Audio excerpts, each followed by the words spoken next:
Non, on ne sait plus où se mettre. Voilà, c'est ça le truc, on ne sait plus où se mettre. Voilà, on ne sait plus. On ne sait plus. Ça fait longtemps qu'on s'en doutait, remarque. Mais là, maintenant, on est bien face à une sorte d'écroulement des consciences, quoi. C'est-à-dire que maintenant, tout le monde est consommateur. Là, je regarde passer tous, là. Effectivement, tout le monde est devenu consommateur. Et est presque devenu consommateur de lui-même. C'est-à-dire que il se pense artiste et son côté artiste, même quand je consomme, c'est-à-dire qu'il est devenu un peu, c'est un peu une sorte de fin de l'homme, ouais. Enfin, de fin d'un certain type d'homme qui pouvait aimer les chansons, par exemple. Inutile de me chercher. Dernier album au sommet de son art avec de fines lames américaines, enregistré à Nashville, Tennessee. Esprit, es-tu là? Oui. Mélodie, suavité de la voix, épaisseur des ambiances, acidité des paroles, le cours ordinaire des choses. Murat. Linge de pierre au royaume où tout fabrique du faux. Âme sombre, joue funèbre, le cœur me paraît pauvre. Le cours ordinaire des choses me va comme un insomnie. Moi, je suis en complète errance, vraiment, j'ai vraiment l'impression de ça. Rien ne me plaît, je me sens accroché par rien du tout. Et donc voilà, je n'adhère pas, on pourrait dire. J'adhère à rien du tout. Et non, j'adhère à rien du tout, et comme je n'adhère pas, ben je chante, je crois que c'est un peu ça. On a l'impression des fois que l'époque, mais pour vous ça peut faire la même chose, c'est-à-dire qu'on a l'impression que l'époque brade un certain type d'individu. Et brade, à cette époque des soldes, ça tombe bien, la grande braderie de certains types d'individus, d'un certain type de comportement. Et ce qui fait que quand on se sent chargé d'une certaine psychologie ou d'un instinct, voilà, sûrement qu'il y a des gens avec un instinct, un certain instinct, qui ne peuvent plus trouver leur place, quoi. Enfin moi en tout cas qui suis assez instinctif, mon instinct dans cette époque est dangereux. Donc je ne peux pas être à l'aise dans une époque où mon instinct est dangereux. Enfin, mon être instinctif ne peut pas s'exprimer entièrement, quoi. Il est dangereux pour qui? L'époque. C'est dangereux pour moi. C'est dangereux pour soi-même d'être instinctif, bien sûr. Bon. C'est moral, parce qu'on vit une époque morale, bien sûr. C'est ça. C'est parce qu'on vit une époque morale, et donc moi, je respecte quasiment rien, je suis super paradoxal, j'adore le paradoxe, j'adore la contradiction, j'adore la provoque, j'adore toutes ces choses-là. J'aime déborder et j'aime être instinctif. Ouais. Et donc, si on fait tout ça, ben, il vaut mieux dégager de l'époque, parce que l'époque n'est pas faite pour ça.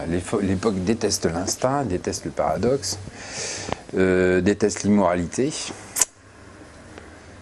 Et déteste la franchise, surtout, je crois.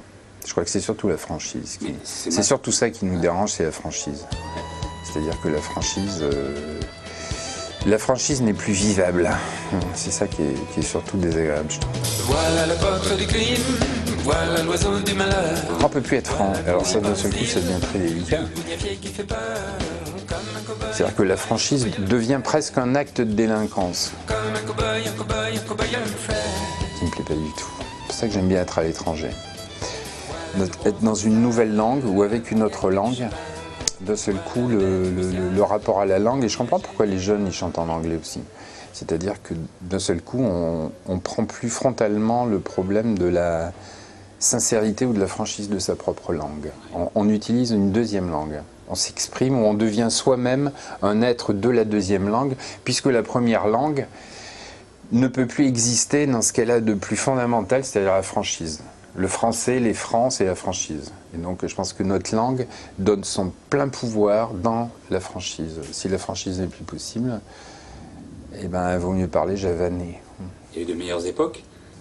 Non, mais en histoire, c'est difficile de comparer les époques. Évidemment que c'est mieux qu'en 14 ou qu'en 39. Non, mais je parle mais donc pour la franchise, mais quand même...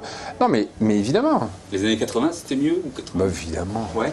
Je raconte souvent parce que c'est un mec, un technicien d'Europe 1 qui bossait avec Coluche qui m'a raconté ça. Et dès que il m'a raconté toutes les couleurs, des trucs que pouvait dire Coluche à 16h. Il n'y avait pas un coup de fil à Europe 1.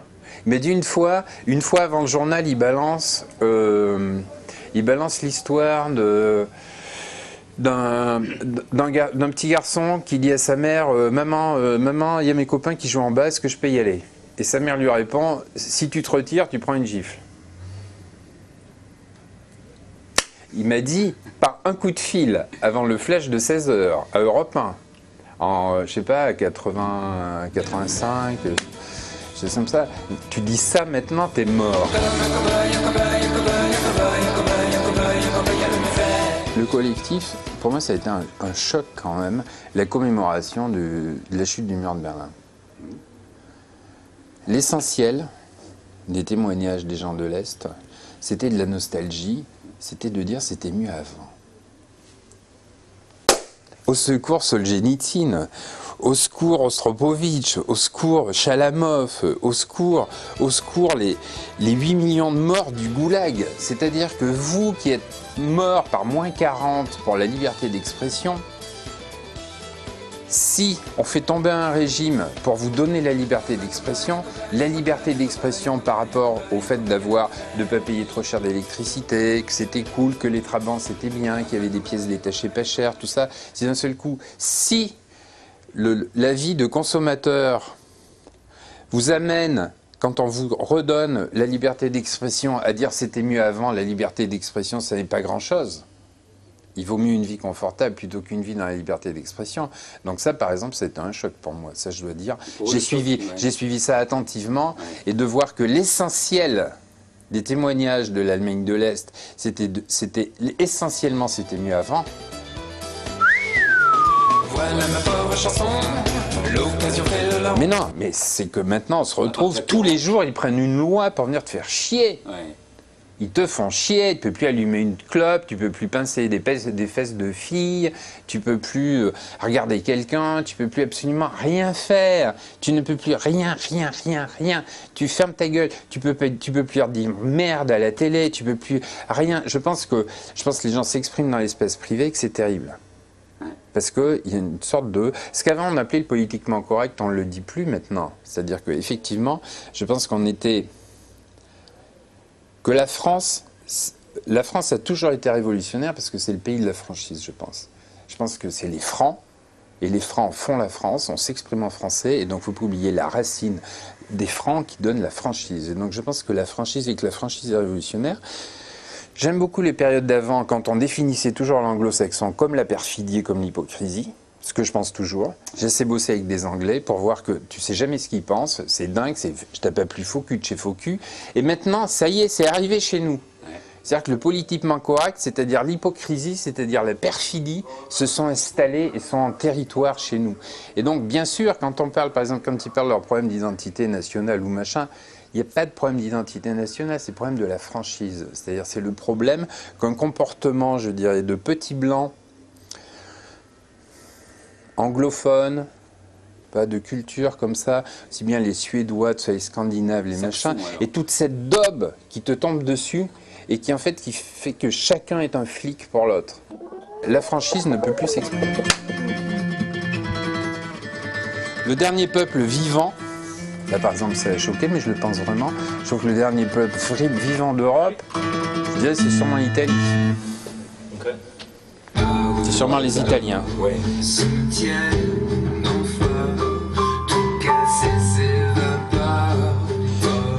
La théâtralisation des choses, c'est-à-dire que par exemple sur Berlusconi, il peut faire 50 films. Si Berlusconi était américain, il y aurait déjà des comédies musicales, des trucs, tout ça.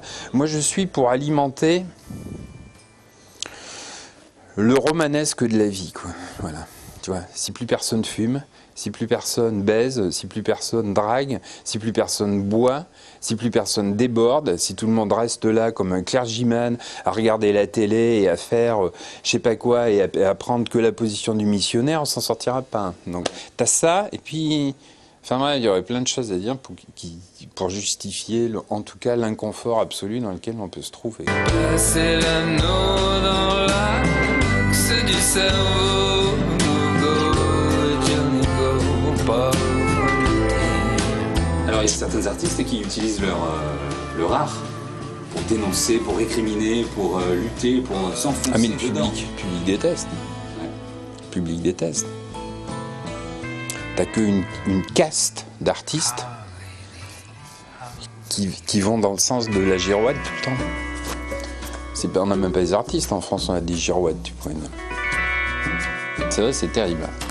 C'est terrible. Je sais pas si vous en rendez compte, c'est terrible. chanter façon d'être au monde. Surtout pour vous énerver, surtout que je pense que le bras armé de la médiocrité, c'est quand même les journalistes. Ouais. Bah, je dis pas ça évidemment personne. Non, mais je dis qu'il y a quelque chose de...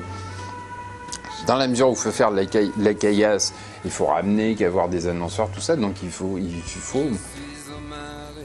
aller dans le sens de l'époque. Tu vas pas commencer à faire des choses qui vont contre le goût des gens. Ouais. Disons que tu fermes la boutique, donc de toute façon t'es niqué. Alors ben oui, non, je sais bien. Mais je dis dans ce sens-là, mécaniquement, les journalistes sont de nature le relais, le tambour qui fait résonner la médiocrité de l'époque le plus fort. Il faut que j'envisage de trouver un autre job tellement je vends pas de disques et tellement personne vient à mes concerts. Non, donc je suis bien obligé de parler de ça, mais si, j'assure, si, c'est vrai. Si, c'est vrai. Et je pense plus enregistrer de disques. Ah ouais C'est pas une blague. Ouais, non, bien sûr. Après le cours ordinaire des choses. Mais attends, le pognon que ça coûte, j'amortis même pas 10% de ce que ça a coûté. Personne ne veut me prendre des risques pour faire ça. Ou alors il faudrait que je fasse des petits disques chez moi sur un mini cassette. Donc je ne veux plus enregistrer de disques à un moment, non, ça c'est sûr. Et qu'est-ce que vous avez fait alors? Je sais pas. Là je viens de sortir une musique de film. Oui. J'ai bossé avec une chanson avec Françoise Hardy sur son nouvel album. Ouais. Des trucs comme ça pour vivoter, quoi. Ouais. Mais à mon nom, non, certainement pas, non. Je peux pas mettre d'eau dans mon vin. Et la liqueur que je représente n'intéresse personne. Elle doit être un peu trop forte, je pense. Et ça n'intéresse personne. Donc voilà. D'être poète ne m'empêche pas d'être réaliste. Chanter façon d'être en haut. À la semaine prochaine, salut. La région Midi-Pyrénées vous a présenté